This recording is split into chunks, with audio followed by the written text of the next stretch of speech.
Hello, it's me, Annie from Bad Squiddo Games, but that is not me that you're looking at, because I'm behind the camera this time. We have Stuart from Great Escape Games. That's the one. That's him. If you'd like to say hello. Hello. He's here to just talk to you very shortly about his Kickstarter, which is on at the moment. It is. Give us a little overview. I did some Hungarian miniatures. They're really cool, but I wanted some horsey mounted ones as well. So I thought, let's make some horsey mounted ones. And we didn't have any room in our production schedule to do them, so we thought we'd do them through Kickstarter. We'd spent all the money for production and manufacturing and design already, so we thought Kickstarter would be the vehicle to raise the money for it. Is this your first and Kickstarter? So we did it. It is indeed our first. Is it exciting? It is exciting. It's completely different from how we normally release ranges. There's actually a lot more work. There's a lot more promotion, which is kind of a good thing.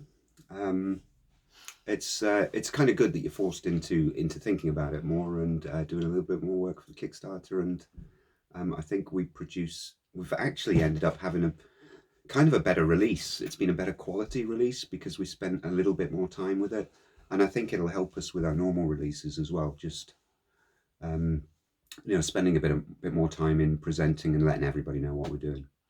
You found that the Kickstarter helps with a bit more of a reach than you normally get? That was one of the reasons we did it as well. So what exactly have you got? What is new? The new things, we are doing a troop of mounted Hungarian hussars for World War II. Wow. In 28mm. And we're doing the dismounted versions of them as well. So basically the pledges that you can make on the Kickstarter are for one squad of dismounted cavalrymen, a squad of mounted cavalrymen, and then there are stretch goals as well, which include machine guns, officers, horse holders. What's the next stretch goal, if off the top of your head? The next stretch goal we've got to reach is the horse holder. And yeah, I think that's about a few £100 away. Nice. So a few more backers and we'll get that. So maybe by the time I put this up, it'll have been smashed. It should be. Let's hope so. That'd be pretty cool. That'd be cool. So after the Kickstarter, people will be able to add the existing Hungarians if they want a full-on World War II Hungarian. Yeah, because we've got about 45 different Hungarian miniatures for World War II as well. Excellent. For normal infantry, so you can get all the machine guns and mortars, all of that sort of stuff for playing Iron Cross, Chain of Command. There are other games as well, Bolt Action, etc. So if someone hasn't heard of you before and they are well into Hungarians, they're going to do a little bit of a cry of excitement. I would hope so, if they're into that sort of stuff, because we like to do the slightly less known participants in World War II. Whatever World War II ranges we've got a bit of Romanians, Greeks. We do Italians as well, but we mainly concentrate on Italians that nobody else does, like Alpini, and those participating on the Eastern Front as well. So we do a lot of Italians in winter uniform. Excellent. That's quite exciting. It's quite exciting. And they can add all of that on the Pledge Manager as well. You can add all of that on the Pledge Manager. Frenzy afterwards. You've got complete access to the entire store, so you could start a new Hungarian army. We're even pledging that we'll ship orders over £100 for free. Free? Kickstarter, no postage whatsoever. That's madness. It's crazy. What is your favourite Hungarian of World War II fact? Probably that it's interesting that Hungary were, on the Eastern Front, were really Germany's last allies. Once the Germans had collapsed at Stalingrad, effectively the Italians were knocked out of the war on the Eastern Front. The Romanians soon after were knocked out of the war on the Eastern Front, and that was really the critical phase, Romania being knocked out of the war. That was probably one of the milestones of World War II and Germany's defeat. We often think of Stalingrad being important, or Kursk, or the D-Day landings, but the defection of Romania is a key one. But Hungary stood by Germany, and Hungary and Romania always had that enmity between them that has stretched back decades. In World War I, the Austro-Hungarian Empire took loads of Romanian territory. And of course, then afterwards, that nascent Hungarian nation retained that Romanian territory, and there's always conflict between those two German allies on the Eastern Front. So it's interesting that when Romania was gone, Hungary alone remained and continued their alliance with Germany throughout pretty much the end of the war. That is amazing. Well, it's not amazing. No, it's not.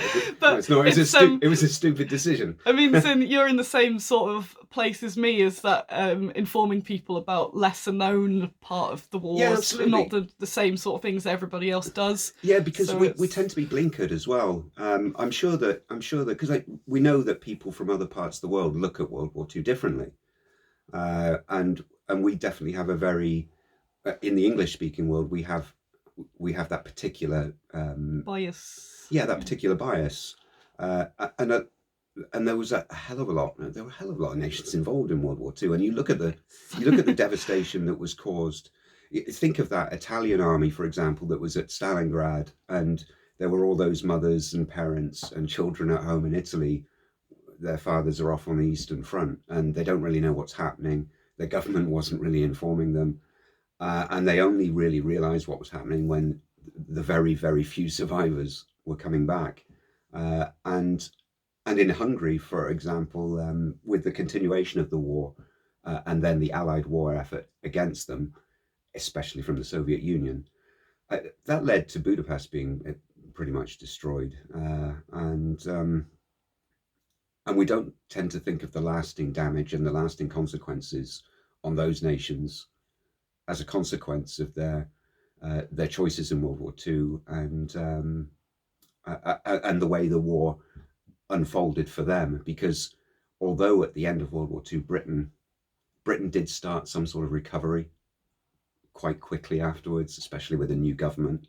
In Hungary, in Romania, and in other places, that didn't happen. You still have that sort of continuation of the terrible effects of World War II in all spheres of life, politically, socially, economically. I could just leave you chatting on this. It's good. It's fun. It's fun. Yeah. Well, it's fun to chat about that sort of stuff because it just opens up your realization about World War II and the things that occurred and the amount of people that suffered and the different levels of suffering in different places and the devastation wrought on some of those Eastern Front nations, Ukraine, Hungary, and others.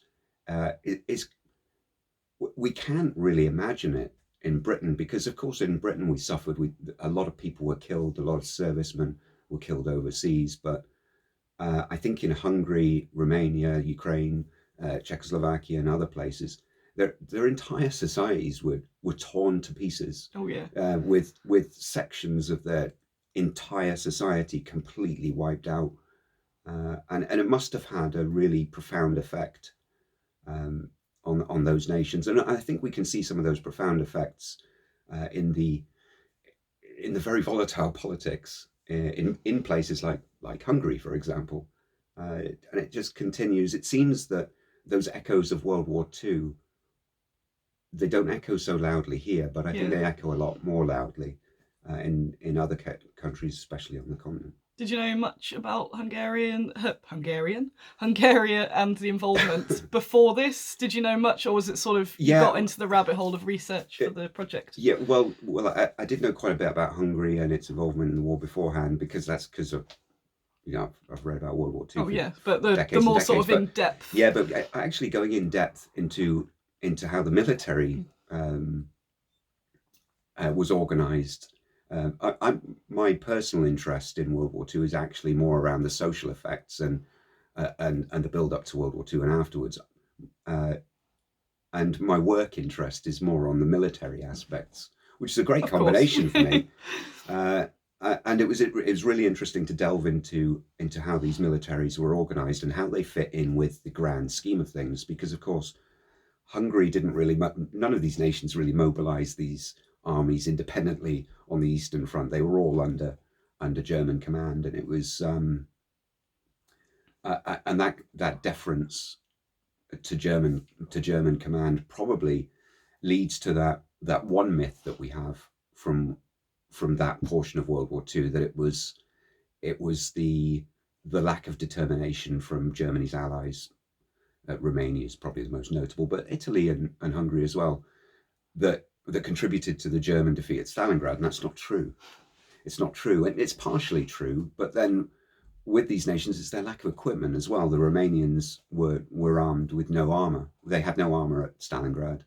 They had very weak, ineffective anti-tank capability, and that echoed throughout all of Germany's allies, because really they would kind of get the cast-offs that the Germans could afford to give them.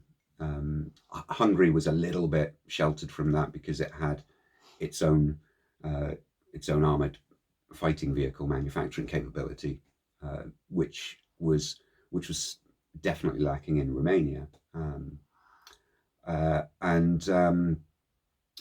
actually, in looking at all of those intricacies of military organization, it becomes quite quick to see how nations collapse in war, especially these allied nations, when you've got this sort of all-out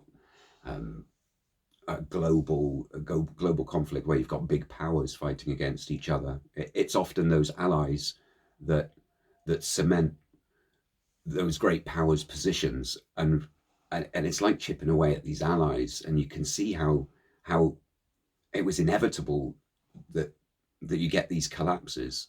In hindsight, of course, but when you look at it militarily, you can see how it all collapses as well. I love blabbing about World War II. I know, but it's fun blabbing about World War II and just thinking about World War II on a much bigger scale. And I'd really like to look at the whole thing on the biggest scale I can. From I look at World War II from 1919. That's kind of the genesis of World War II, and that's easy to equate with respect to Germany.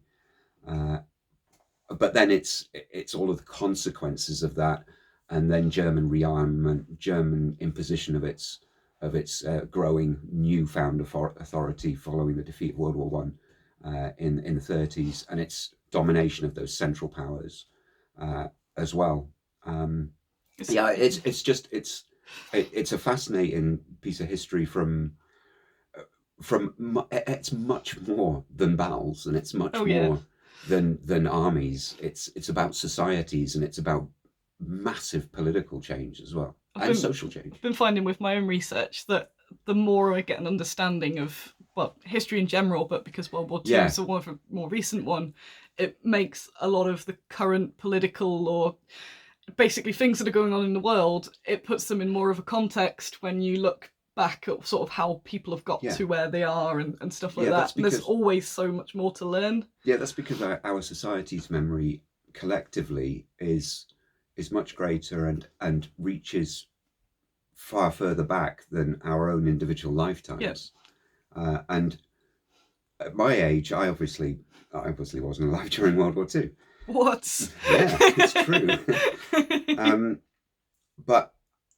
But I think the society allows me to sort of absorb some of that.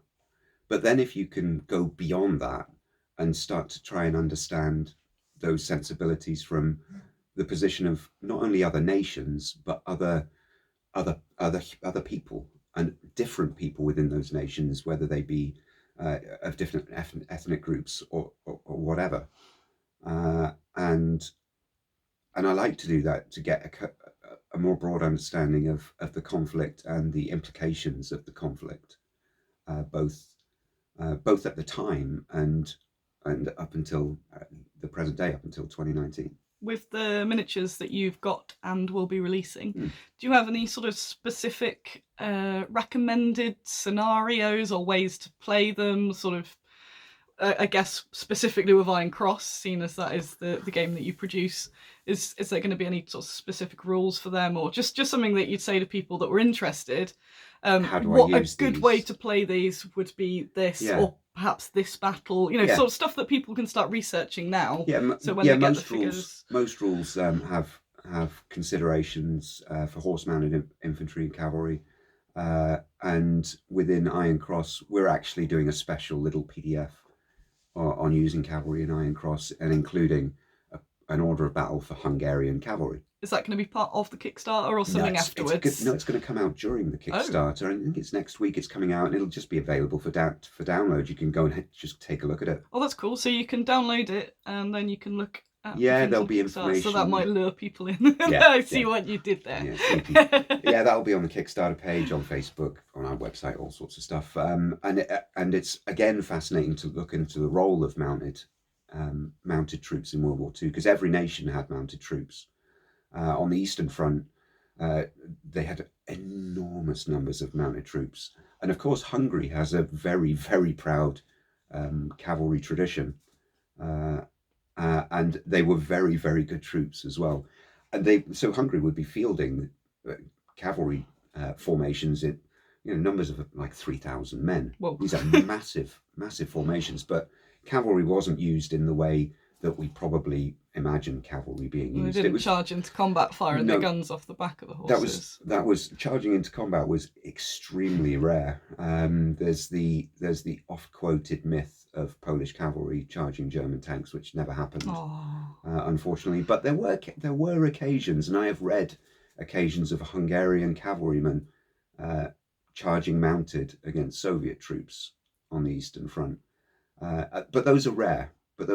So really, in gaming terms, what you use cavalry for is to deploy infantry really quickly somewhere. Yeah. Cavalry used in a reconnaissance role as well. And in a reconnaissance role, you don't want to be getting into combat, because you will have failed at your mission if you have. Knowing how much you love your horseback folk, do you have plans for more mounted cavalry across your other ranges? Yes. Just in World War II, or are you just going to go horse crazy? Just World War II. Just World War II. Yeah, there are a couple of other things planned, and a couple of other things that we're considering and we're deciding on. I can tell you one thing. I can tell you an exclusive. Secret. Yes. Do you want an exclusive? Yes. Okay. I think this is exclusive. We are going to do more Hungarian cavalry after the Kickstarter. More? Yep. We've already got 4 more packs planned. Wow. So you can have all the horses. So we're going to do horse-mounted anti-tank rifles, horse-mounted mortars. And that doesn't mean the mortars. Oh man, I was thinking that's so cool. But I found, in my research, I found a Hungarian training manual for cavalry from World War II. It's in Hungarian. You just learn it, it'll be alright. Yeah, I'm pretty down with the Hungarian. I think a couple of weeks and you'll have it quite solid. Yeah, I think by next year. Yeah.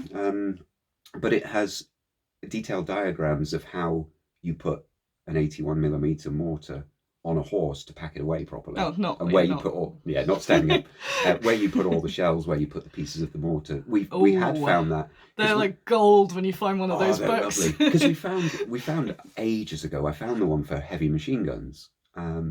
And so that's in the Kickstarter. So you've got one fellow on a horse, and then he's got another horse riding with him that has all the machine gun packed away on it. And that looks pretty cool. And we found it for an anti-tank rifle and mortars as well. So we're going to do them. I found a photo in my research, although it was very unrelated and out of context. So I still don't know, but I kind of don't want to look into it, because it was a heavy machine gun resting on the back of an elephant with a guy on the back, so it was like an elephant mount. I'm pretty sure they didn't use elephant mounted machine guns. Well, they definitely used elephants. I did think that'd be a cool mini. Well, there were definitely elephants used in Burma. Are you tempted to do any silly creatures in this Kickstarter at all, or is it all very no? There's not going to be any guinea pigs. We're not going to have any. You could sneak a guinea pig into the tunic of one of the troopers, eh?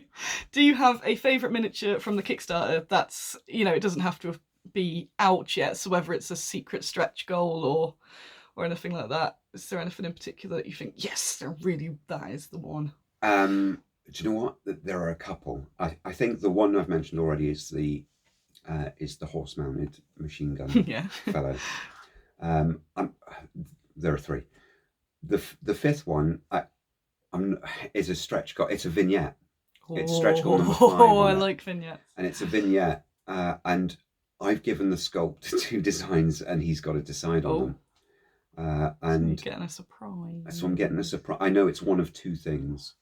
Are you able to tell us? Yes, it's either going to be, now we found one picture of, and it's a German picture, but everybody was doing the same drills, because we found drill manuals and loads of pictures of horse drill as well, and loads of the tricks that they're doing, because they can do some fantastic things with horses, climbing up trenches and up almost sheer, sheer surfaces. Wow. About 10 foot, 12 foot tall. You can see horses almost climbing up these escarpments. But there is a picture we found, and to be honest, I'm not sure if it's a propaganda picture. I suspect it is, but it's of a German cavalryman firing standing from his saddle, standing on top of the horse. Are you going to make that a figure? That's number one. That's number one option for him. Oh wow!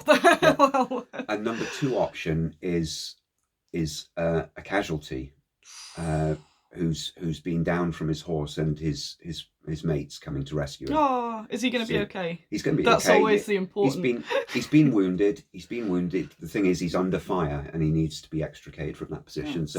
So his buddy has come over to help him out. So you've let the sculptor choose which one he wants I've let to him do. choose, yeah. If I was a sculptor, I'd do the standing on the horse because it'd be easier. Depends how much you're working him, isn't it? Do you know what? I did get that impression from the conversation. It'll be interesting to see what he comes up with. That's part of the fun, the super interesting part of researching, when you're trying to figure out what's real. So there's photos, there's propaganda, but there's propaganda from different countries. So you'll find that there's that country's propaganda to their own people, other countries' propaganda, things that just look cool. Propaganda as well. Yeah. And also things that didn't work. Yeah. And were propaganda. So it was used once, and there's photos of maybe, but it didn't really happen. So that's kind of sort of sifting through all that. It's kind of fun. I suspect that's probably the case with standing on the saddle. But it looks cool. It looks cool. Yeah, and we don't.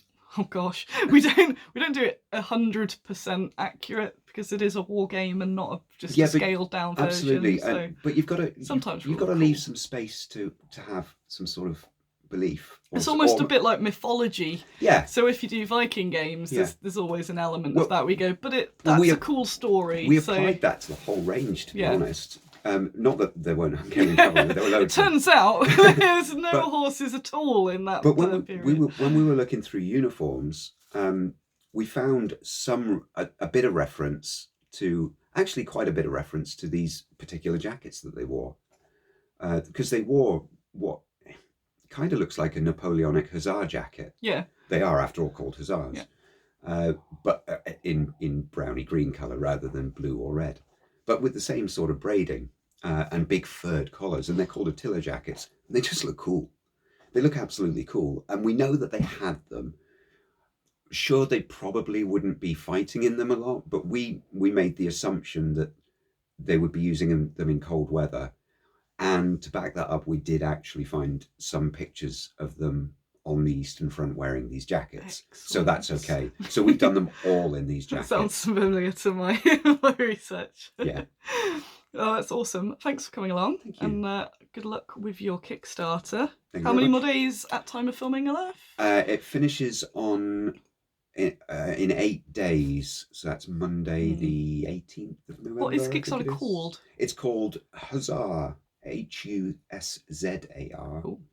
Hungarian Cavalry 28mm World War II. Excellent. Sort of, and you are also on the internet. You are on Facebook as Great Escape Games. Facebook and the Twitter. Twitter is GegHQ. Yeah.